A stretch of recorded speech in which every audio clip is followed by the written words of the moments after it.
Programme رکھا تھا تحریک صوت الاولیاء جموں کشمیر کی طرف سے، مگر ایڈمنسٹریشن اور پولیس کے اعلیٰ ذمہ داروں نے ہمیں روکا، صرف روکا نہیں بلکہ مجھے گرفتار رکھا۔ بہرحال یہ جذبہ عشق رسول ہمارے سینوں میں کبھی کم نہیں ہو سکتا ہے۔ ہم تشدد کے حق میں نہیں ہیں، ہم امن خراب ہونے کے حق میں نہیں ہیں، یعنی ہم بدامنی نہیں چاہتے ہیں، یعنی ہمارا یہ مقصد نہیں کہ ہم تشدد پھیلائیں، ہم لوگوں کو وائلنٹ کریں، ہم توڑ پھوڑ کریں۔ میں نے پہلے بیان میں یہ بھی بولا، بنگلور میں انتظامیہ کی لاپرواہی کی وجہ سے، یعنی اگر اس وقت بھی بنگلور میں اس ایم ایل اے کے بیٹے کو جس نے حضور کی شان میں گستاخی کی، اگر فوراً پولیس حرکت میں آ جاتی، اس کو گرفتار کرتے، تو اتنا تشدد، آگ زنی، توڑ پھوڑ، مار داڑ ہونے کا امکان ہی نہیں تھا۔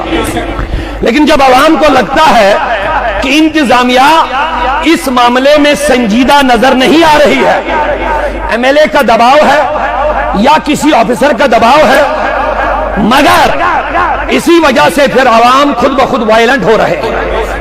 مگر میں بذات خود، میں نے پہلے بھی بیان کیا، اب بھی میں عرض کر رہا ہوں، ہم بدامنی نہیں پھیلانا چاہتے ہیں، لیکن آئین کے تحت، قانون کے تحت ان گستاخوں کو اگر سزا نہ ملی،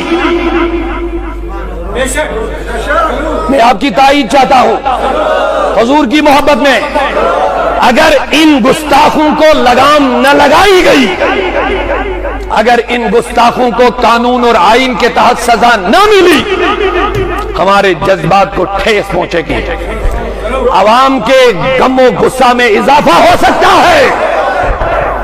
میں نے کہہ دیا ہم تشدد نہیں چاہتے ہیں، لیکن ہم یہ بھی چاہتے ہیں آپ ان کو کچہرے میں کھڑا کر لو، جو مسلمانوں کے دلوں کو مجروح کر رہے ہیں، جو لوگ بلا وجہ اپنی شہرت کے لیے، اپنی سیاست کے لیے ہمارے مصطفیٰ کو ٹارگٹ بنا رہے ہیں، کیوں؟ ان کو سوال کر لو۔ ہمارا اسلام وہ مذہب ہے، فاروق اعظم کی میں بات کر رہا تھا، ایک اشارہ لے لو، پوری دنیا کے حکمرانوں کو میرا سوال ہے۔ آپ مومن مسلمان نہیں بننا چاہتے، لیکن عمر کی سیرت کو پڑھ لو۔ میں آپ کو جبر نہیں کر رہا ہوں کہ تم کلمہ پڑھو، بغیر کلمہ پڑھے تم حضرت عمر فاروق کی سیرت کو پڑھو، تمہیں پتہ چلے اسلام نے ہمیں کیا سکھایا۔ اسی لیے اعلیٰ حضرت نے کہا ترجمان نبی، اگر حضور کو پڑھنا ہے تو فاروق اعظم کی صورت میں پڑھو۔ مصر کا گورنر عمر بن عاص ہے، جب مصر فتح ہوا، فاروق اعظم نے مصر گورنر کے لیے، مصر کے لیے گورنر مقرر کیا عمر بن عاص۔ عمر بن عاص کا بیٹا یہ گھوڑ دوڑ کا شوقین تھا، یہ گھوڑے دوڑانے کا شوقین تھا، اس لیے ایک دن ایک مصری شخص جو غالباً مسلمان بھی نہیں تھا، اس کو اپنے ساتھ ملایا، کہا آ جاؤ، آج ہم گھوڑ دوڑ کریں گے، آج ہم گھوڑ دوڑ کریں گے، گھوڑوں کو دوڑائیں گے اور دیکھیں گے آپ کا گھوڑا آگے بڑھتا ہے یا میرا گھوڑا۔ یہ کس نے کہا؟ عمر بن عاص کے بیٹے نے، جو صحابی ہے۔ چونکہ جو مصری شخص تھا، اس کا گھوڑا آگے بڑھا، جب آگے بڑھا عمر بن عاص چونکہ صحابی اور گورنر کا بیٹا تھا، سنو،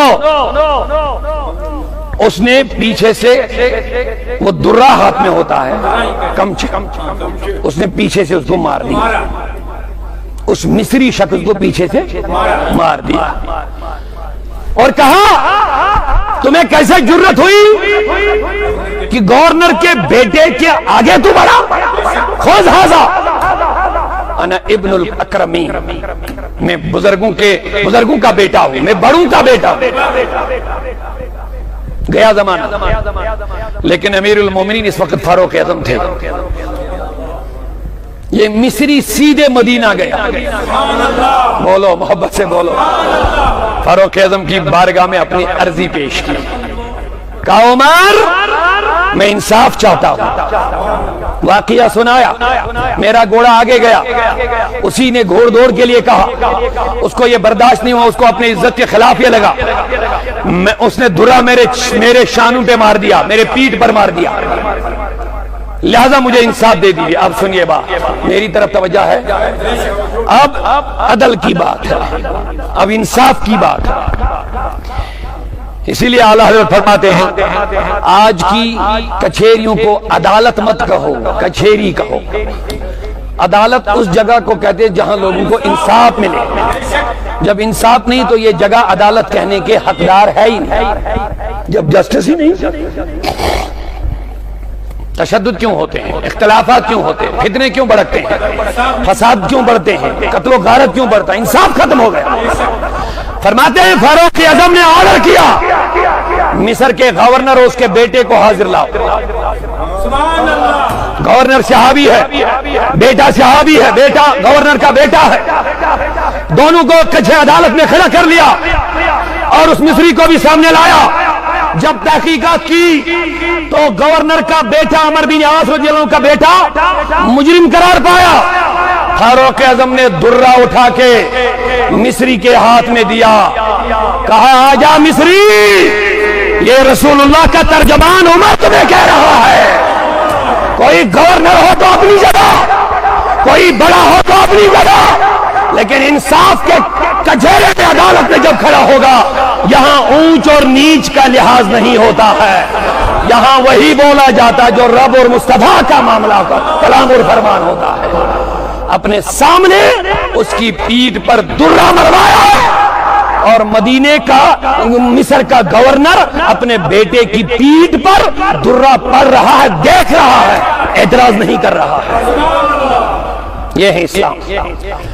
बहुत सारे वाक़ात हैं, मैं अब बात खत्म कर लूंगा, लेकिन मैं ये कहना चाहता हूं आप लोगों को मजबूर मत कर लीजिए रोडों पर आने के लिए। प्रोटेस्ट हो रहे हैं पूरा अभी पूरे कश्मीर में, जम्मू कश्मीर में कहीं एक टहनी भी नहीं टूटी, एहतजाज हुए हैं, एक गमला भी नहीं टूटा, एक शीशा भी नहीं टूटा, लेकिन खुद ब खुद आप लोगों को वायलेंट करेंगे, हम उसके जिम्मेदार नहीं हैं। हालांकि पिछले दिनों हमने भी एक पुरअमन प्रोटेस्ट रखा था, मैंने भरपूर यकीन दहानी की थी पुलिस जिम्मेदारों को, क्या हम लिख करके देंगे कि एक भी पत्थर नहीं मारेगा, कोई मारेगा तो मैं जिम्मेदार हूं इसके लिए, लेकिन इसके बावजूद भी उन्होंने हमें इजाजत नहीं दी। बहरहाल ठीक है, आप कहते हैं पुरअमन रहो, हम पुरअमन रहेंगे इंशाअल्लाह, लेकिन हमें रोडों पर आने पर मजबूर मत कर लीजिए। ऐसे खबीसों और शैतान सिफर इंसानों को कानून के शिकंजे में लाकर इनको कड़ी से कड़ी सजा मिलनी चाहिए, ताकि हमें भी लगे कि हमारी बात भी कोई सुन रहा है, हमें भी लगे कि इंतजामिया और एडमिनिस्ट्रेशन और कानून के जिम्मेदार वो हसास है इस मामले में। अगर आपने गैर जिम्मेदारी और गैर संजीदगी का मुजाहरा किया, फिर शायद ये कौम खुद ब खुद रोडों पर निकल करके अपने हक का मुतालबा कर सकते हैं। बहरहाल हम अभी इंतजार में हैं इन खबीसों को कानून क्या सजा देगी, और हमें यकीन है इनको सजा मिलेगी। आईन के तहत कानून के शिकंजे में अल्लाह ताला हम सबको सलामती अता करे, हम सबको अमन व सुकून अता करे।